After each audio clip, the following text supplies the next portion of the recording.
How to delete extra spaces in Microsoft Word. Hi everyone, it's Sophia to assist you today. Without any delay, let's jump right in. First, open Microsoft Word. Then go to Home menu, find Replace.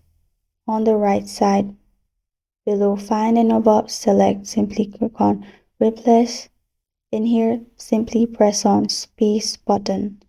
In your keyboard, even in Replace With, simply click on Space button. After doing that, you'll find all these options: replace, replace all, or find next.